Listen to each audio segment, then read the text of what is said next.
Let's talk.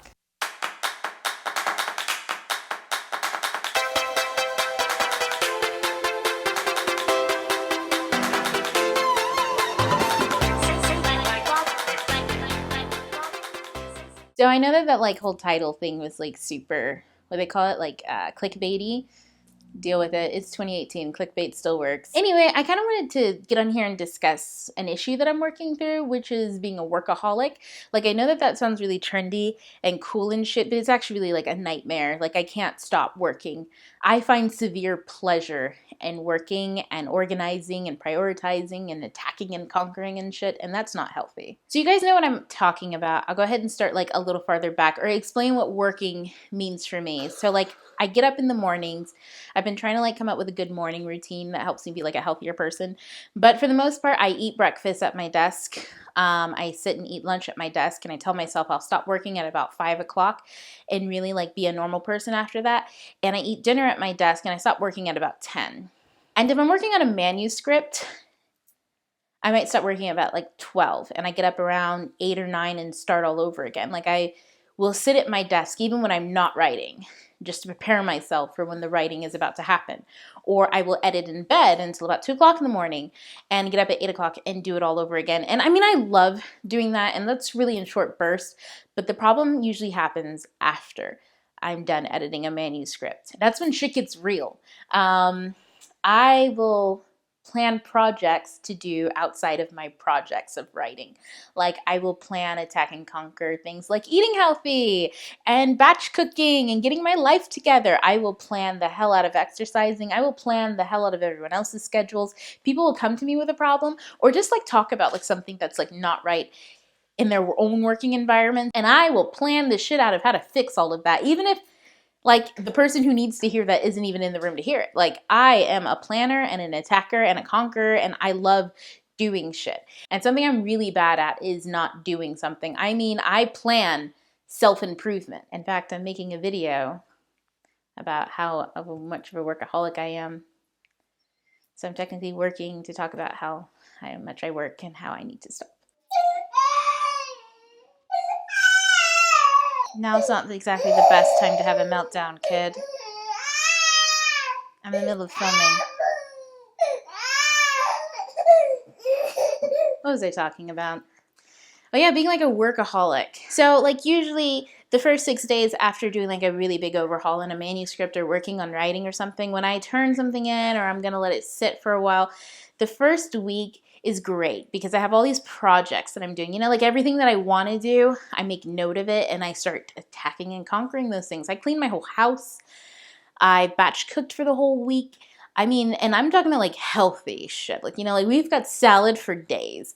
I have a list of books to read. I caught up on some TV, some good shows, some bad shows. The problem comes in around day 6 or 7 when I start to feel foggy in my brain. Like if I'm not working on something, I feel foggy. And then I start getting a little manic about it. I start looking for problems to solve when there isn't a problem. So I might even create some problems. Like I will start self-analyzing to the point of destruction. I can't tell you how many nonfiction books I go through in a day because it will seem a little on the more intense side than I probably should. I am really good at overhauling my life and like making vast, amazing improvements in certain areas and consuming information. And on the outside, it looks really good because it looks like I'm making these really good improvements and doing all of these great things for my life. But on the inside, it's like, you know, I am spinning in a cycle and I have to crash and burn soon and I'm just prolonging it. So if you imagine a jet plane crashing into a forest of dead trees, you know, like all those dead trees are going to go up in flames like really fast. Like that's how I crash land. And it's not so pretty. Why is the lighting not so good for me? Okay, get down. Okay. So, like, with all that being said, it's not like I'm here with, like, some type of solution or some type of, like, what am I going to do to make it better? That mindset, I don't think there's anything wrong with it, but I do think that there is a lot of potential for bad things to come about that kind of mindset and thinking that way.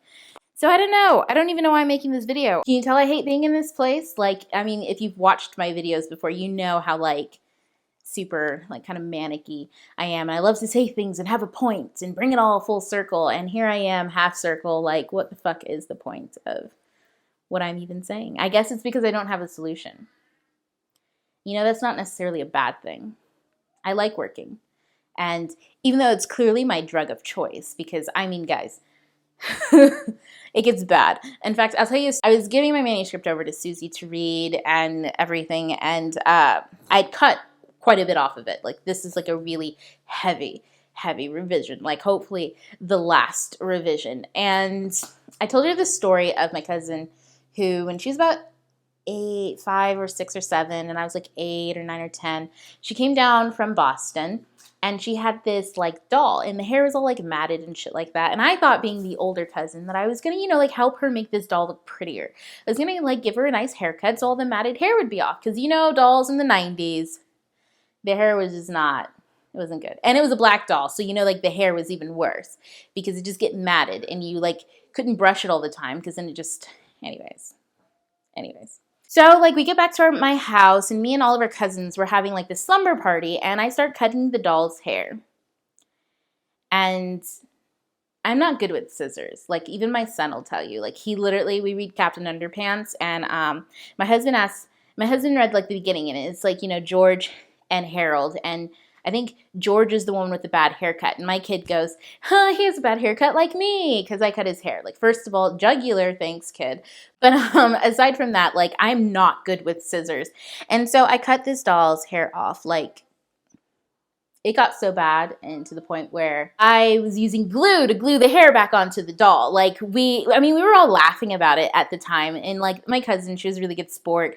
Like, the doll was ruined, her hair was gone, and I was literally using, like, that Elmer's, like, clear glue to, like, glue it back on, and it was just a hot mess. We were all laughing and in tears, and, like, I was still cutting. It just didn't make any sense. So fast forward some years, like, just last year, I was waiting to hear back from Susie about my manuscript, and I decided to give myself a haircut.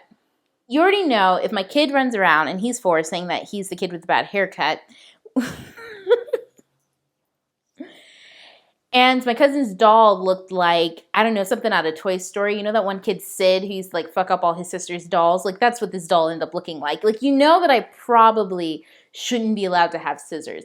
And so, like, I wasn't working on anything, and I was super hyper focused on trying to not think about work and trying to just, you know, enjoy the moment. And, you know, I should really just enjoy life and get back in touch. I just had a baby. I should just focus on my baby and all this other stuff. No, I couldn't do that. I could only find a way to project manage things and to work on something. And I had already project the hell out of having a second baby, and hell, I project the fuck out of, like, you know, my life. Like, everything was streamlined at this point and really fucking organized. So, you know, my hair, I had some split ends, and so I started cutting, and I kept cutting, and I cut some more, and I cut to the point where some of it was lopsided, and then the other side wasn't matching, so I cut that, and then I'm not allowed to touch scissors anymore. And I'll probably be wearing these twists for like another year. The point of all of that is, I think I'm kind of a control freak, and I feel like that's positive in some ways. I feel like there's nothing wrong with wanting control. It's just when you're trying to control things that you have no control over, that's a problem. And I'm trying to really, I don't know, fix that in life. Anyways, I have no idea what this discussion's supposed to be, but I'm going to post it anyways because, I don't know. I feel like it's important for everyone to see that, like, you know, things aren't perfect. I feel like on YouTube and on BookTube especially, and I think I'm going to talk about this next in another video, we kind of project this idea of what other people's lives are like. You see that someone writes a book, someone has kids, someone's doing all of these things, and you kind of project your insecurities or your feelings, if I don't and I can't and I haven't, onto those people. You know, like, I think people sometimes feel like I've got everything under control just because I'm not quick to rash judgments, and I'm not quick to joining team A or team B, or I'm not quick to pass judgment on people. And I think, but you can see what thinking does to me. I'm in my head all the damn time, and if I don't have a problem to solve up in this noggin, I am starting fires so I can put them out. And, you know, in a sense that that's not completely healthy. It's not completely unhealthy. There's definitely a balance act to be had. And sadly, I think I only had like 3 lessons in gymnastics. You know, life, we're human and life is hard. Life is always going to be hard and difficult. I think we should try to find the struggles that we want to have in life. And honestly, I guess I'd rather have this struggle than, you know, should I buy this other bag of crack and smoke it and maybe sell my kids on the street and shit like that. I mean, there's some serious problems that other people have and struggles, and I'm glad I don't have those. Wow, that got dark. But nonetheless, that doesn't mean that the struggles that we have aren't real or aren't difficult to overcome or aren't, you know, affecting us in some way, or that just because your struggle is you're trying to write something or trying to do something and you can't figure out how to get from where you are to where I am, that my struggles are easier or that I've got it. But it doesn't mean that, you know, I've got my shit together or anything like that, or that anybody else has their shit together. It means that we all have struggles and they're all hard for us. And, you know, sometimes you have to think about other people and their lives. I made this video so that you can think about your life. That's so narcissistic. I don't know. I'm going to share it just because, I don't know. I feel like it's something to share. Plus, isn't this kind of like artistic? I was thinking about doing some like 3-point shots where like, you know, like I'm talking, but you're just seeing me stare at the window and shit like that. But that's way too artistic. And I tend to laugh through my breakdowns. So there you go. Now, guys, I'm going to film some other videos and talk about other shit because I guess I finally have something to say. G2IL. Ta-ta for now. Bye.